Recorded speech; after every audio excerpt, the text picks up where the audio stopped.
La erosión hídrica, primera parte. Todos tenemos una idea de lo que es la erosión hídrica, pero vamos a atenernos a esta definición. Se trata de la remoción, transporte y sedimentación de materiales del suelo por las precipitaciones, por la lluvia y por el escurrimiento que acompaña a esta. Cuando la vegetación natural está intacta, lo que tenemos es la llamada erosión natural. Siempre hay un proceso de transporte de materiales, remoción y transporte de materiales desde las partes más altas hacia las partes más bajas. Esto es natural, pero esta situación está en equilibrio con la vegetación natural existente. Cuando los hombres, los seres humanos, removemos la vegetación natural con los fines de agricultura, ganadería u otros fines, producimos que este equilibrio se rompa. Y entonces este nuevo tipo de erosión que se produce en los suelos predispuestos para estos que tienen pendiente, se llama erosión antrópica o acelerada, porque el ritmo de pérdida de suelos, de transporte y sedimentación es mucho mayor al que se producía en la situación de equilibrio natural. ¿Cuál es el problema con la erosión hídrica? Desde ya, y el primero y principal es la pérdida de productividad de los suelos, cuando no la pérdida completa del suelo en algunas situaciones. O sea, la primera capa se va perdiendo, después las labranzas cubrían esta capa y terminaba que el horizonte A, que es el más productivo con más materia orgánica, iba quedando cada vez más delgado. Esto produce disminución en los rendimientos, produce importantes reducciones en los rendimientos. Las pérdidas anuales en erosión debidas a erosión hídrica por suelos degradados en todo el país se estima que pueden llegar a 700 millones de dólares, lo cual es una cifra enorme. Además de la disminución de los rendimientos, hay pérdidas por daños de infraestructura, roturas de caminos, de alcantarillas, colmatación de diques, inundación de pueblos. En General Cabrera se registró en una cuenca relativamente pequeña que aportaba al pueblo, en un evento importante, que todo el pueblo quedó cubierto con 70, 80, 1 metro de barro, de tierra que había venido de la cuenca. Esos daños después motivaron la construcción de un canal que costó mucho dinero para evitar la entrada de agua al pueblo, pero era solamente un paliativo. La inundación que se produjo hace unos años en la ciudad de Santa Fe fue producto del desmonte, o sea, la actividad antrópica, y que generó erosión hídrica e incremento de los volúmenes de escurrimiento. El río Uruguay era un río de aguas cristalinas hasta que comenzó la soja en Río Grande do Sul, y también la represa Salto Grande ha visto disminuida su capacidad debido a la gran cantidad de sedimentos que previamente no existían. Aquí vemos en San Luis la ruta 8 cortada por un aluvión de agua y barro. Se estima que en la Argentina hay 25 millones de hectáreas afectadas por la erosión hídrica en distinta gravedad, lo cual representa el 11% de la superficie continental. Este es un mapa de erosión hídrica potencial en la provincia de Córdoba, elaborado por los ingenieros Manuel Vicondo y Eduardo Ruiz Pose. Lo que se ve en rosado, que es riesgo potencial de erosión alto, no solo tiene riesgo potencial, sino que en esas zonas ya hay erosión actual importante. ¿En cuáles de las unidades geomorfológicas de la provincia de Córdoba tenemos problemas de erosión hídrica? Empecemos desde el norte y al este de las sierras, ¿no? La primera es la pendiente oriental, lo que estaba con H. Siguiendo más adelante, en la pampa elevada, que antes era plataforma basculada, y que hay pendientes de entre 3 y 5% pendientes locales, en toda esa zona tenemos mucha erosión hídrica. También la tenemos en la depresión periférica, que es ese bloque hundido que está pegado a las sierras chicas y a la plataforma basculada. Más hacia el sur tenemos graves problemas de erosión hídrica en el piedemonte proximal y piedemonte distal. Y también tenemos en lo que es la pampa ondulada en las pendientes largas hacia el río Carcarañá. En Tras la Sierra tenemos en el piedemonte occidental, aunque en menor medida porque no hay tanta agricultura, no hay tanta intervención antrópica. En cambio, al este de las sierras, todos los lugares mencionados, donde hay agricultura, hay mucha erosión antrópica. Hay casi 2 millones de hectáreas afectadas por erosión hídrica en distinta gravedad. ¿Qué significan estas clases de erosión hídrica? La primera es sin erosión. La segunda es erosión ligera, quiere decir que se han perdido menos de 5 centímetros del horizonte superficial y no hay erosión en surcos. La tercera es erosión moderada, se perdieron entre 5 y 10 centímetros del horizonte superficial, se observa erosión en surcos y la capa superficial, la capa de arriba, es una mezcla del horizonte A con materiales de abajo. La erosión grave es cuando se han perdido entre 10 y 20 centímetros del horizonte superficial, hay muchos surcos de erosión, hay algunas cárcavas chicas y ocasionalmente alguna grande. Y ya no hay nada del horizonte A. Y la erosión muy grave es cuando el paisaje está completamente dominado por zanjas y cárcavas que hace imposible pasar con ningún vehículo, tractor o herramienta. Por lo tanto, es un terreno que ha perdido toda aptitud agrícola.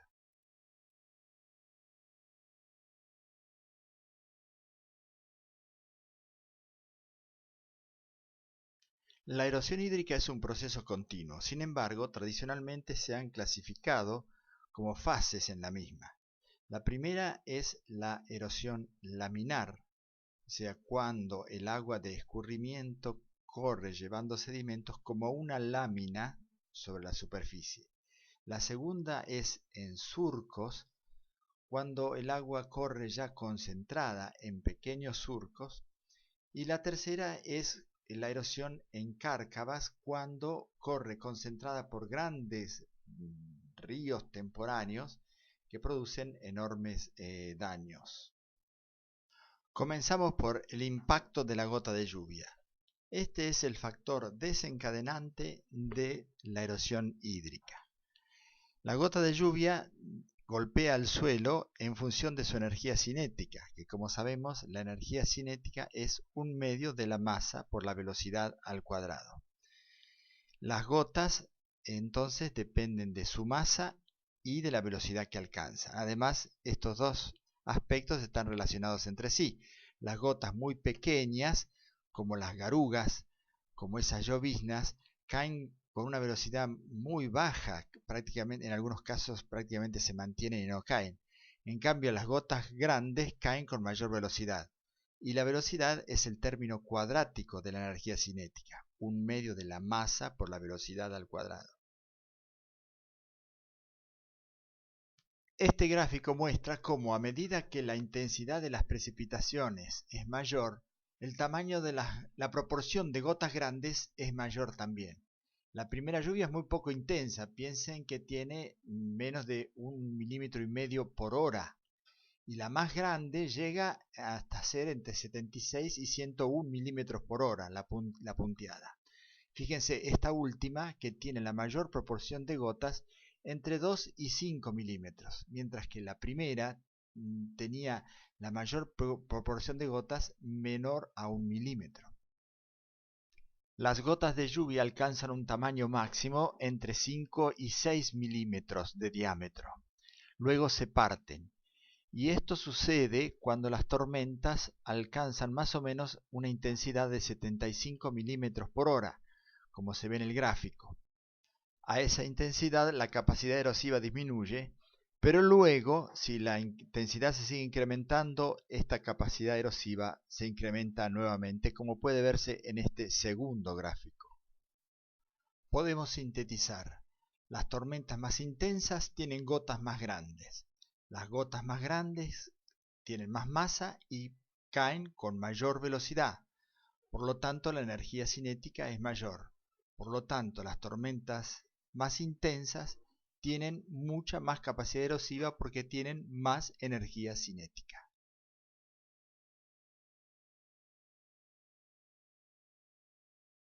Las gotas de lluvia rompen los agregados y los terrones, transportan el agua, porque cuando una gota impacta sobre el suelo desnudo se produce como un pequeño cráter y una coronita que se levanta. La coronita que se levanta ya lleva materiales de suelo, o sea, no es agua limpia, sino que lleva materiales de suelo que son retransportados.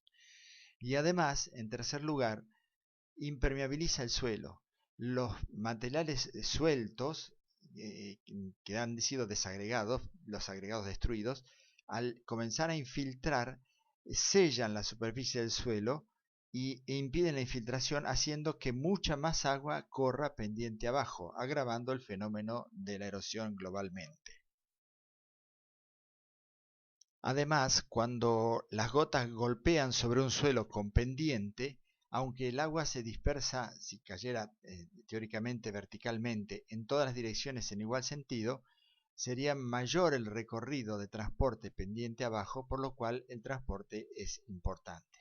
Es notable ver cuando hay una protección por una raíz o por algún objeto sobre un suelo desnudo, cómo este queda después de un chaparrón intenso como un pequeño pedestal porque ha protegido el suelo y el nivel del suelo ha bajado porque ha sido erosionado. Al principio se atribuía al escurrimiento la mayor importancia respecto a la erosión hídrica.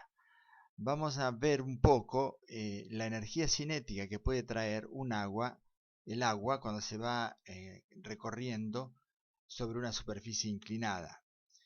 Y hay distintos factores que la afectan. En principio, la velocidad máxima que suele alcanzar un flujo de agua mientras es laminar, o sea, mientras es una lámina que corre pareja sobre toda la superficie, esta erosión laminar, la fase de erosión laminar, la velocidad máxima que alcanzaría serían 1,5 metros por segundo, mucho menor de la energía cinética de las gotas cayendo a 8 o 9 metros por segundo. Ese es el primer factor. Otro factor que afecta es, a medida que la pendiente es más pronunciada, lógicamente la velocidad es mayor. Pero como decíamos, la velocidad terminal llegaría a 1,5 metros por segundo, mientras corre laminarmente. Además, hay otro factor que afecta a la capacidad de desprendimiento de erosión y es la densidad del líquido. Cuando el agua es cristalina, la capacidad de transporte, de erosión y de transporte es mucho menor. Cuando el agua es densa porque tiene materiales en suspensión, que son los propios materiales del suelo, su capacidad de abrasión es mucho mayor y por lo tanto su energía para erosionar es mucho mayor. También la longitud de la pendiente hace que la erosión se incremente. Siempre estamos hablando de la fase laminar. ¿Por qué? Porque se aumenta la cantidad de agua, se le va sumando agua de la que cae en el lugar más la lámina que venía de arriba, y al aumentarse el espesor de la lámina, tiene menos rozamiento y la velocidad es mayor. Por lo tanto, la capacidad erosiva también se incrementa y se hace mayor. Hemos visto hasta aquí la importancia relativa del impacto de las gotas de lluvia y del escurrimiento superficial para la erosión hídrica, viendo que el impacto sobre el suelo desnudo es mucho más importante como capacidad erosiva que el escurrimiento superficial. Por lo tanto, la cobertura que podamos darle al suelo poniendo vegetación viva o rastrojos impide que la gota descargue su energía sobre el suelo, sino que lo hace sobre los rastrojos o sobre el cultivo. Y además, el rastrojo o el cultivo hacen que el flujo laminar sea todavía más lento y por lo tanto disminuye también la capacidad erosiva del flujo laminar. La erosión en surcos comienza, decíamos, 150 metros después de que comenzó la pendiente. El agua comienza a concentrarse porque encuentra alguna hendidura, podía ser un camino de vacas, antiguamente un surco de un cierre de melga, podía ser cuando se araba, o podía ser o puede ser una cabecera donde las aguas de escurrimiento se concentran, el primer surco de una cabecera, o puede ser un surco de un cultivo sembrado a favor de la pendiente. En todos los casos el agua comienza a concentrarse y al concentrarse la velocidad del flujo se incrementa. ¿Por qué? Porque al ser mayor la profundidad, la velocidad del agua aumenta y por lo tanto tiene mayor capacidad de erosionar tanto las paredes como el fondo de estos pequeños surcos. Se llama surcos hasta tanto son posibles de borrar con las labranzas. Cuando ya son más grandes, que no son posibles de borrar por las labranzas, cambia al nombre de cárcavas. Hay algo en los surcos que a veces se produce y es el efecto de cascada. Es cuando se ha producido un desnivel y el agua tiene un pequeño salto que hace que socave por debajo al caer y vaya desmoronando. Esto en los surcos se produce poco, no es tan visible, pero en las cárcavas, que es la tercera y gran fase que se produce, donde ya hay grandes concentraciones de agua, generalmente se produce en los bajos de las cuencas. Allí lo que se produce es un efecto de cascada, similar a lo que se produce en las cataratas del Iguazú. La erosión en cárcavas es el fenómeno erosivo más espectacular, el que no puede ocultarse. Allí se produce realmente con un flujo no permanente, solamente durante las tormentas, enormes volúmenes de agua que al encontrar un salto caen y avanzan como avanzan las cataratas del Iguazú, decía, o cualquier catarata. O sea, al caer esta inmensa masa de agua, golpea y socava la parte inferior de la pared del salto y la cárcava, por el peso del agua, saturado con agua que tenía el suelo, se desmorona y así va creciendo en el sentido inverso al del flujo del agua, en el sentido inverso al de la pendiente. O sea, va creciendo como subiendo la pendiente. Este fenómeno es espectacular y aquí directamente lo que hay es una desaparición del suelo. Hay distintos tamaños de cárcavas, desde algunos que pueden tener un par de metros hasta algunos que pueden tener 30 o 40 metros. Hay varias cárcavas en la provincia de Córdoba de enorme envergadura.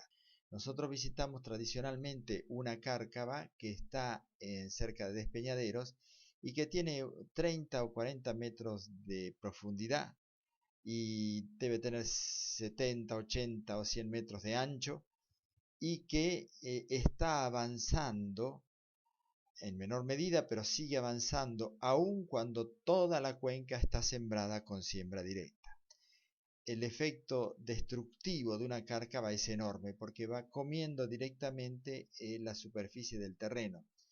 Y yendo hacia atrás hay productores que han debido cambiar la entrada a su campo, han quedado aislados algunos lotes porque una cárcava, una zanja de dimensiones que han sido imposible pasar, ha impedido que lleven las maquinarias de un lado a otro. Este fenómeno es muy importante y, como les decía, es el más espectacular. Estas diapositivas ilustran cómo se va destruyendo todo el terreno.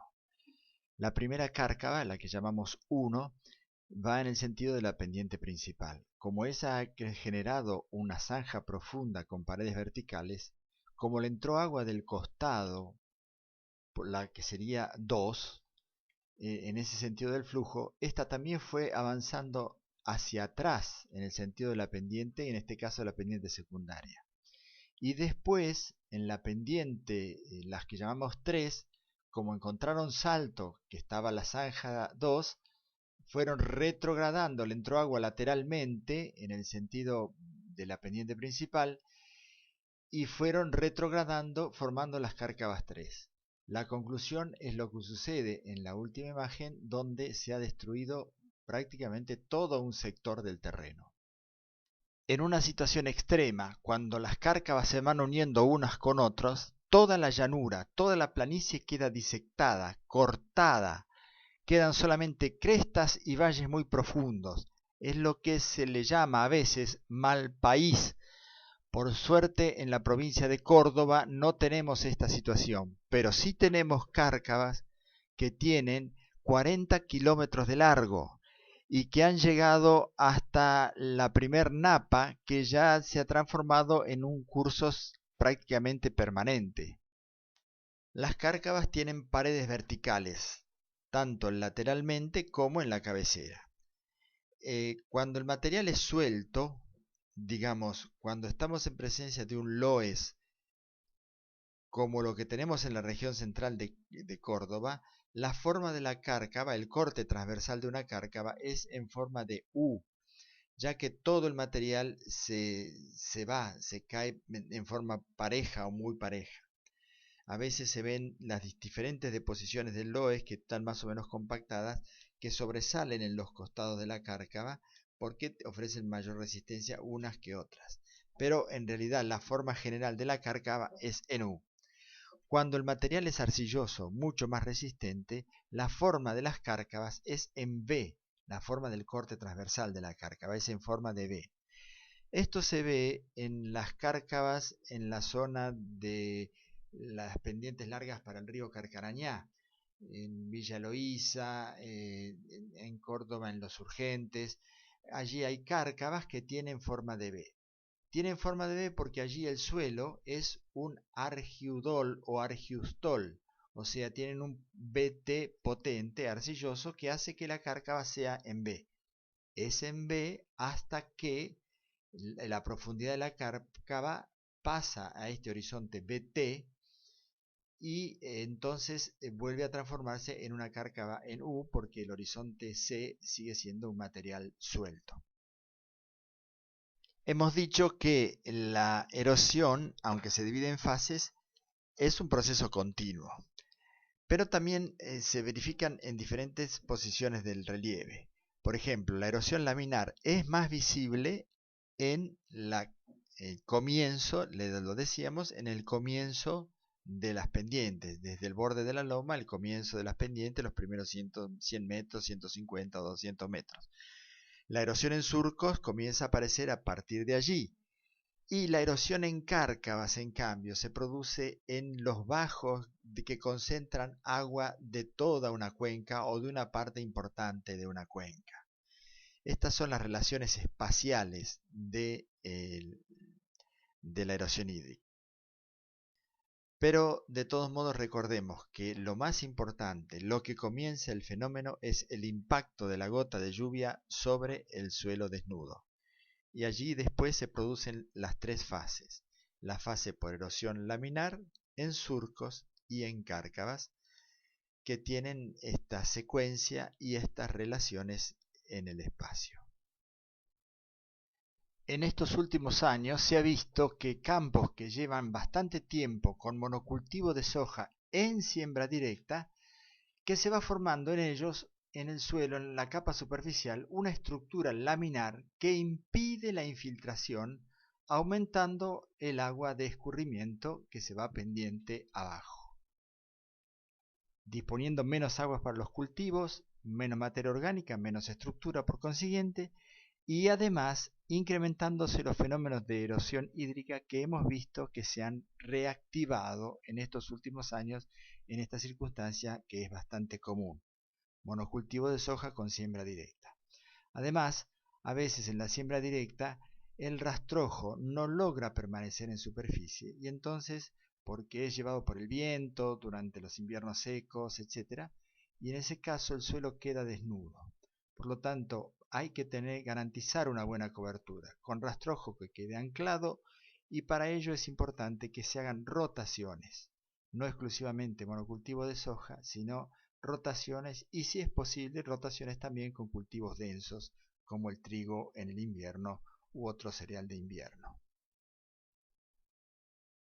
Hemos visto hasta aquí lo que es la erosión hídrica, los daños que provoca, la importancia que tiene en el país, en la provincia de Córdoba, las fases, cómo es la energía desagregante de los suelos, la posibilidad de disminuir los efectos del impacto de la gota de lluvia con cobertura y el problema que se está suscitando últimamente por la estructura laminar.